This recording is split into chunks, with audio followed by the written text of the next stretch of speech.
jamming it with Paint Your Body. This is a 2019 Chevy Colorado, code 464C. It's satin steel metallic.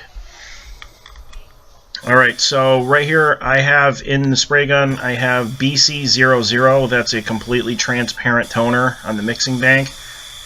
I mix that at a 2-to-1 ratio with a urethane reducer.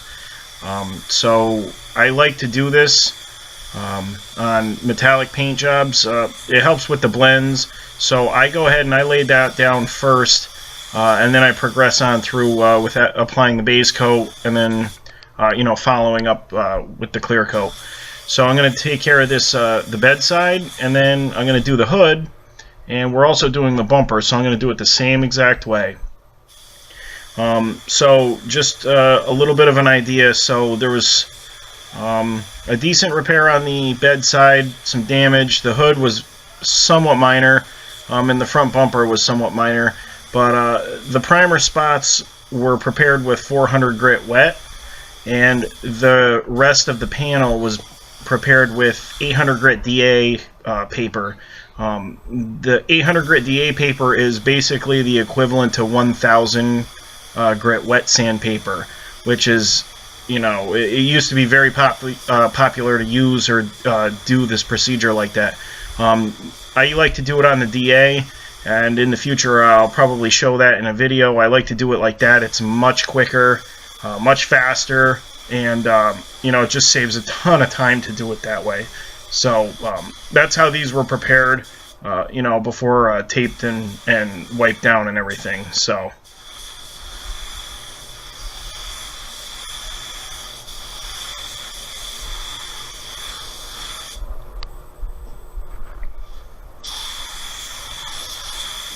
just a little bit of a tip, a lot of these bumpers, and just panels on these cars sometimes have a lot of different curves, angles, body lines, edges. You want to really get those really, really well. Those are the first places that the paint is going to chip or have an issue, is usually on an edge. So it's really, really important to get the edges. And, if you ever, notice, on these jobs, I prep most of these jobs myself. I tape them myself. Basically from the body, man, I take care of the job from there until it's completely finished. But you'll notice if you take a look, they have no shiny spots. There's no spots that look like, well, you could have did a little bit more sanding or scuffing. They don't have that because it's a pet peeve of mine. I like them to be completely flat. No shiny spots left, nothing like that. I want it completely sanded. All the edges, everywhere, everything, to make sure that there's no shiny paint, and to make sure that there's going to be a good scratch in there to make sure that that paint sticks. The last thing you want is to get a car that comes back, and you have paint chipping off on an edge or something, and then you have to take care of that. So to me it's really important to make sure you're really thorough, and you're hitting those edges, and you're taking care of this so it's done right the first time.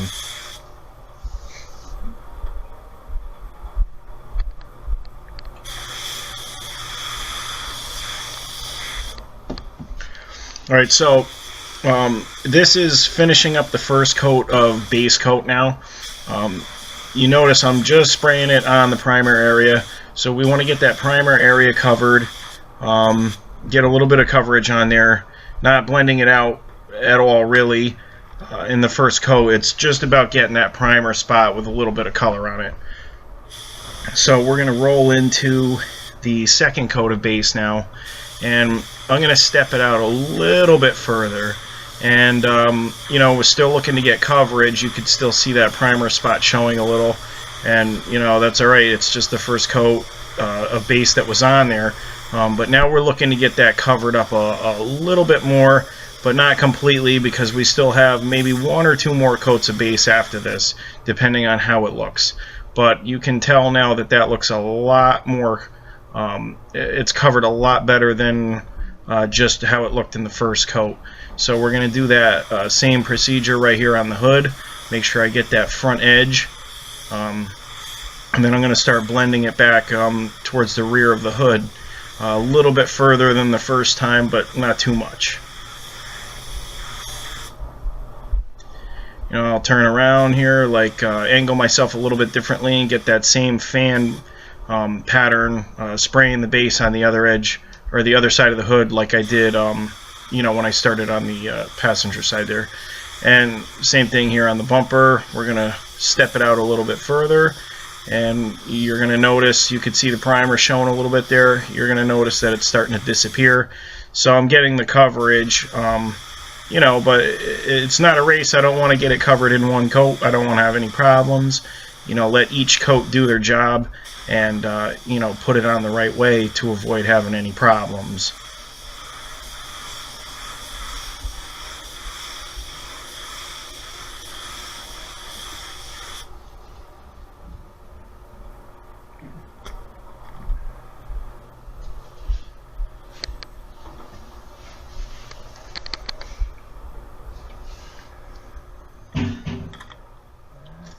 Alright, so that second coat's pretty well wrapped up now.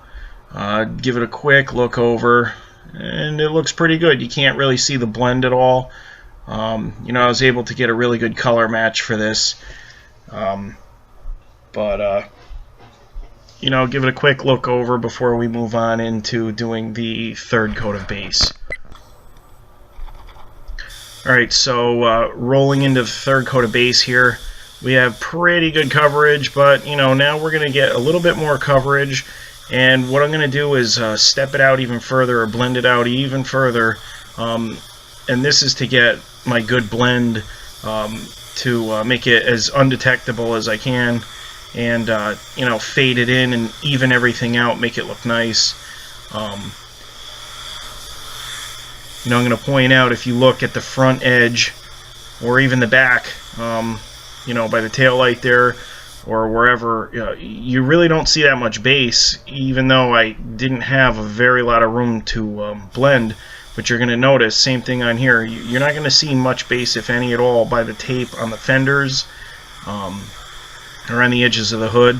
And that's important to notice, because that's showing you that I'm keeping that base coat away from the other panel, just to prevent having an issue if the color is a little bit different, slightly off. So if you're going to do a blend, you need to keep it away from the other panel, otherwise there's no point in doing a blend.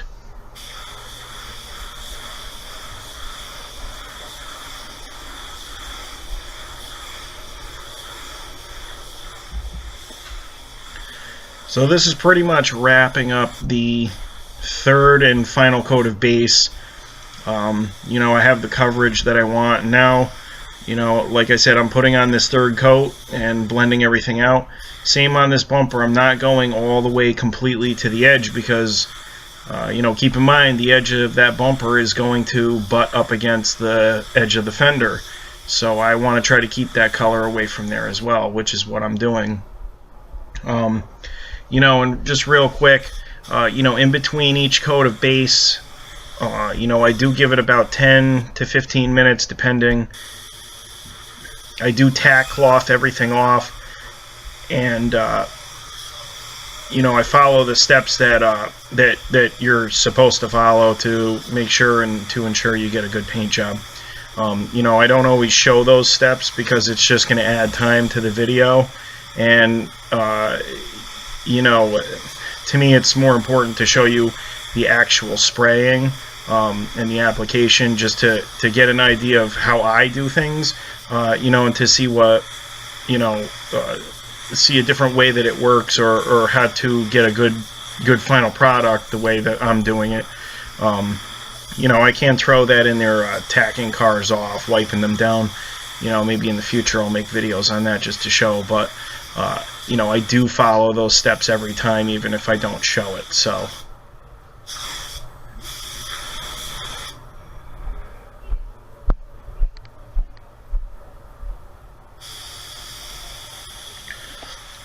this is the first coat of clear. I'd say that I'm putting it on probably about medium. Not really wet, but wet enough. You know, and I'm going to follow it up with the second coat, and I'm going to put it on fairly wet. You know, I do this, it's just the way I do it. You know, follow up with the second coat. You want to achieve a certain amount of mils to have the proper protection for UV, you know, so on and so forth. But with a good overlap and, you know, a good quality clear, this is going to hold out for years and years to come, even if the customer isn't waxing or, you know, completely taking care of it the way somebody, you know, would or should. So, but I think we got probably about maybe 75–80% overlap or so. But you have to keep the gun moving. You know, you don't want to sit in one spot too long, whatever you're looking. I'm looking to get an even finish. But, you know, anybody out there, if you're spraying or you have sprayed or you want to spray, you know, you have to keep the gun moving and just keep an eye on how the clear or the base coat, whatever, is laying down on the panel, so you can adjust what you're doing. So when I'm spraying right now, you know, you could look at the gun, you can look at the bumper, but when I'm spraying, I'm looking at the clear coat or the paint that's landing on the panel and how it looks, and you know, making adjustments as I go. So even as I'm spraying this, you know, I'm making small adjustments here and there, maybe overlapping a little more or a little less, or speeding up a little. You know, these are things you just have to know or notice, and, you know, it's kind of going with the flow. You know, you see how it's going, or if you need to make a change, you do it on the fly and just keep on going. As long as you're getting a good result, then, you know, that's the goal.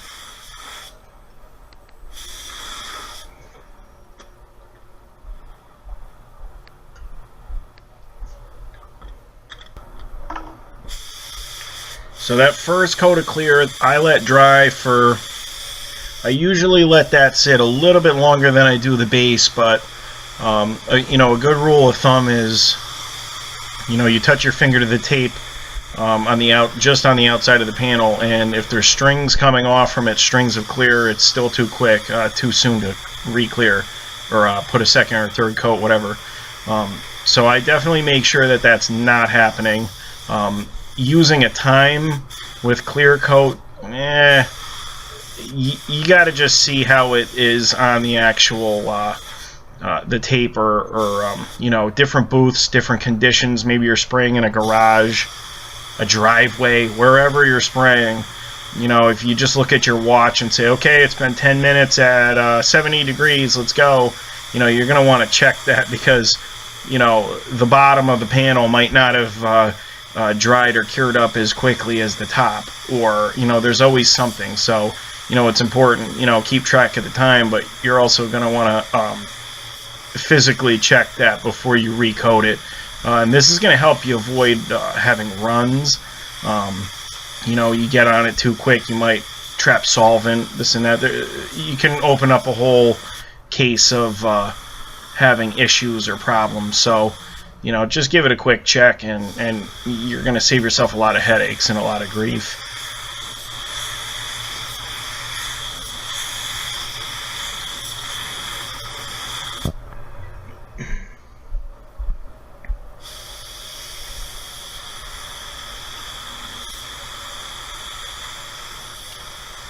Alright, so the bedside just got finished up. Now we're going to work on this hood, and if you noticed any difference or you paid attention, you're going to know that between the first coat of clear on the hood and this coat of clear, I'm going a little bit slower, more deliberate, maybe a tad bit closer. And the reason being, I'm doing a full wet coat now.